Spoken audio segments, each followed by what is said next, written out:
Ali Imran merupakan salah satu dari nama surat di Al-Quran yang menjadi surat ketiga setelah surah Al-Baqarah dan memiliki 200 ayat di dalamnya. Membaca surah Ali Imran ini memiliki banyak keutamaan. Salah satunya adalah mendapatkan syafaat di hari akhir nanti. Tapi tahukah teman-teman mengapa ayat ketiga ini dinamakan Ali Imran? Dan tahukah siapa ini? Lantas, mengapa namanya ini sampai diabadikan di Al-Quran?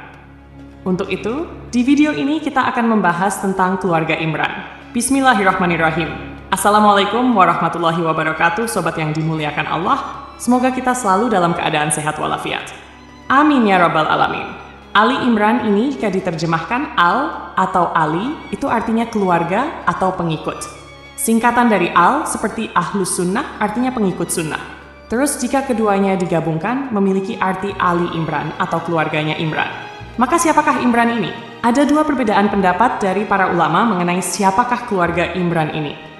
Pendapat pertama mengatakan bahwa keluarga Imran ini adalah keluarganya Nabi Musa alaihissalam. Karena Musa bin Imran. Imran ini bapaknya dari Nabi Musa alaihissalam. Sementara pendapat yang kedua mengatakan bahwa yang dimaksud dengan Ali Imran ini adalah bapaknya Maryam, ibu dari Nabi Isa alaihissalam. Hal ini karena di Al-Quran setelah Allah bercerita tentang keluarga Imran, kemudian Allah lanjutkan ceritanya mengenai Maryam dan Isa. Makanya, sekarang kita akan bahas Ali Imran ini dengan sudut pandang keluarganya Nabi Isa. Kisah ini terdapat di dalam Al-Quran surah ketiga. Karena beberapa isi dari Al-Quran memang sebagian menceritakan tentang sejarah, dan sejarah yang diceritakan Al-Quran adalah sejarah yang paling akurat. Karena Al-Quran bersumber dari sang pemilik sejarah, Allah Subhanahu wa Ta'ala. Bahkan ada beberapa sejarah yang tidak bisa dituliskan manusia, namun di Al-Quran ini ada. Bayangkan saja, siapa yang sanggup menuliskan sejarah dari penciptaan Nabi Adam kalau bukan Allah? Satu-satunya yang dapat menciptakannya. Imran ini adalah seorang lelaki dari kalangan Bani Israel ketika itu. Namun, Imran ini bukan nabi, melainkan hanya orang yang bertauhid kepada Allah. Imran memiliki seorang istri bernama Hannah. Hannah ini punya bapak bernama Fakudzah. Jadi, Hannah binti Fakudzah. Nah, Hannah ini punya saudara, yang mana saudaranya ini adalah nabi yang ketika itu dikenal sebagai ahli yang berdomisili di suatu tempat ibadah. Dan hidupnya difokuskan untuk mengabdi kepada Allah Subhanahu wa Ta'ala. Pada waktu itu, ahli ini bertugas mengurus tempat-tempat ibadah. Sehingga dari garis keturunan ini, Hannah adalah iparnya dari Nabi Zakaria.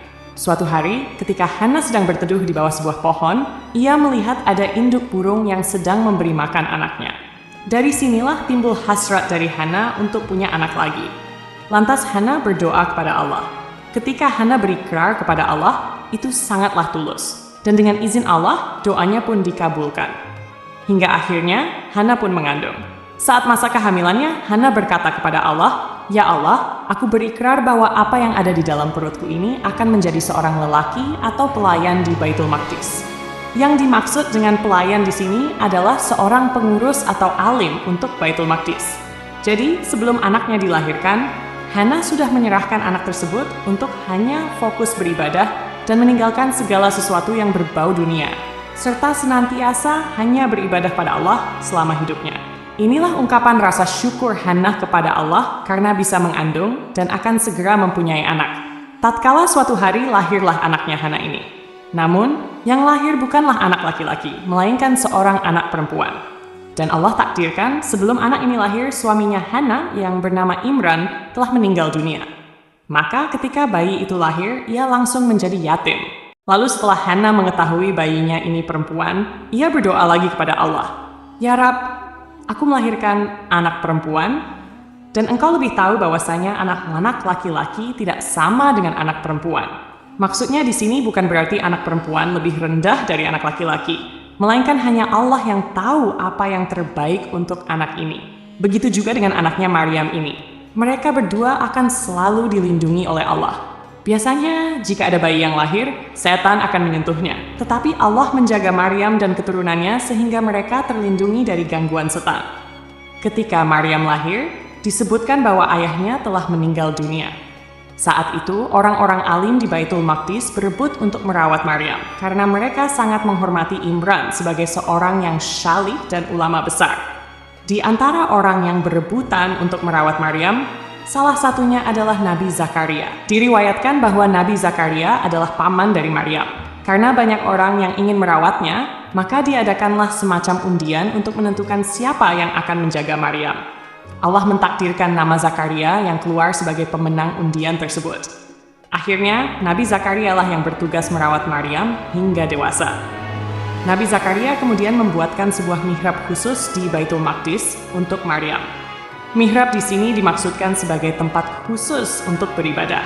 Tempatnya dibuat agak tinggi, sehingga untuk masuk ke dalam mihrabnya Maryam, seseorang harus menaiki beberapa anak tangga. Jadi mihrab ini sekaligus menjadi tempat tinggal Maryam. Sehari-harinya Maryam selalu berada di dalam mihrabnya. Karena itu ia selalu terjaga auratnya dari siapapun yang hendak melihatnya. Tidak ada seorang pun yang bisa berjumpa dengan Maryam saat itu, kecuali Nabi Zakaria sih, karena beliau yang diberikan amanah untuk merawatnya. Setiap hari Nabi Zakaria mengantarkan makanan untuk Maryam. Tetapi setiap kali Nabi Zakaria meletakkan makanan, salah satu karamah yang dimiliki oleh Maryam, ibu dari Nabi Isa alaihissalam, adalah bahwa jika ia berdoa meminta makanan, maka Allah langsung memberinya makanan. Makanan yang ada di hadapan Maryam ini sungguh menakjubkan. Contohnya, pada saat musim panas, di tempat Maryam terdapat buah-buahan dari musim dingin. Sebaliknya, ketika musim dingin, ia memiliki buah-buahan dari musim panas. Padahal, mencari buah-buahan tersebut di luar musimnya sangat sulit. Inilah salah satu bentuk kekuasaan dan kasih sayang Allah kepada Maryam. Seiring berjalannya waktu, Maryam tumbuh menjadi dewasa. Seumur hidupnya, ia habiskan untuk beribadah kepada Allah dan tidak menikah. Masyarakat di Baitul Maqdis tahu bahwa Maryam adalah wanita yang sangat suci dan senantiasa menjaga kehormatannya. Hingga pada suatu hari, ketika Maryam sedang keluar dari kota Baitul Maqdis, tiba-tiba malaikat Jibril datang dalam wujud seorang lelaki tampan. Saat melihatnya, Maryam merasa takut dan berkata, "Aku berlindung kepada Allah dari gangguanmu jika engkau bertakwa." Malaikat Jibril kemudian menjawab, "Aku hanyalah utusan Tuhanmu untuk memberikan kepadamu seorang anak laki-laki." Secara logika, bagaimana mungkin seorang wanita yang tidak menikah dan senantiasa menjaga kesuciannya bisa mempunyai anak? Namun, ini adalah kehendak Allah. Atas izinnya, Maryam pun mengandung. Tentunya, ini adalah ujian yang sangat berat bagi seorang wanita yang dikenal sangat suci. Maryam adalah anak dari seorang ulama besar di Baitul Maqdis. Lama tidak ada kabar, tiba-tiba ia muncul dalam keadaan hamil.